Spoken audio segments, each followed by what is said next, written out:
Oser être soi. Je vous ai proposé lors de mes vœux de nouvelle année de réfléchir et pourquoi pas de lister vos besoins. Pourquoi? Parce que c'est le meilleur moyen de savoir qui l'on est et de faire connaissance de soi profondément. Oser être soi, c'est, si je peux me permettre une définition, accepter évidemment ses forces et sa vulnérabilité. Nous sommes des êtres vulnérables, tous, parce que la vie est belle, fragile, vulnérable. Et puis, être soi, oser être soi, c'est sortir du conditionnement que l'on a vécu enfant, non pas tant par l'éducation ou la société dans laquelle on vit, mais aussi parce que nous tenons à être acceptés par l'autre, cet autre que nous avons appris à connaître, cet autre dont nous avons appris à prendre en considération ses volontés, ses désirs. Je vous rappelle que l'enfant vient d'un monde où ses propres désirs sont centraux. Donc, c'est ce long apprentissage que vit l'enfant de l'autre et des désirs de l'autre, finalement, pour pouvoir être accepté, on va commencer à prendre en compte de plus en plus l'autre et de moins en moins soi. Par peur souvent du rejet ou de l'abandon, on va avoir tendance à faire passer d'abord l'autre et soi après. Alors c'est d'autant plus vrai quand on commence à créer une famille, quand on a des enfants. Les enfants deviennent tellement centraux que finalement, soi, c'est tout au fond, vraiment la dernière des listes des priorités.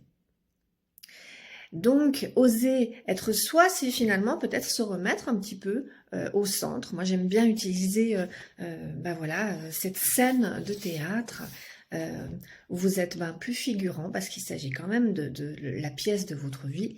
Et donc, il va falloir oser venir sur le devant de la scène et prendre le rôle principal. C'est s'exposer. Et oui, et s'exposer, ça fait peur. Ça fait peur, pourquoi? Parce que justement, il y a la possibilité du rejet, du jugement surtout, et de l'abandon. Et c'est vraiment des choses que nous n'apprécions pas du tout. Or, oser être soi, c'est un long processus, mais c'est un processus qui avance vers une libération. C'est-à-dire que le rejet, oui, ça fait mal, mais c'est pas grave, je ne vais pas en mourir. L'abandon, ça fait mal, mais c'est pas grave parce que moi, je suis capable de répondre à mes propres besoins, et donc l'abandon ne me fait plus peur, plus autant. Et oser être soi, c'est, en fin de compte, vivre en amitié avec soi-même. Donc, quelque part, c'est se rendre une vie tellement plus agréable, plus confortable, à travers les méandres et des difficultés qu'on va traverser. Je sais que je peux compter sur moi, c'est quand même formidable ça. Oser être soi, c'est aussi, je pense, en amitié, faire preuve d'une confiance envers l'autre. J'ose être moi avec toi.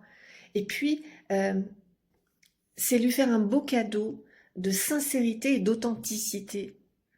À vouloir être à tout prix aimable, finalement, je ne suis pas moi-même avec les autres. Alors je suis d'accord que ça fait peur, mais plus vous allez renforcer cette estime de soi, plus vous allez savoir qui vous êtes et plus vous allez connaître vos forces et accepter cette vulnérabilité, ça sert à rien finalement de la nier. Elle est là, elle existe, la vie est vulnérable en chacun de nous. Et si on accepte ça, on avance vers cette immense liberté et cette très grande joie d'être en vie et d'être sur Terre et avec les autres. Alors je vous souhaite une bonne libération. Pensez à vos besoins. Quels sont vos besoins? Comment pouvez-vous y répondre? Vous le faites déjà sans vous en rendre compte. Et je vous souhaite un long et beau chemin. Vous voulez qu'on en parle? Ça continue.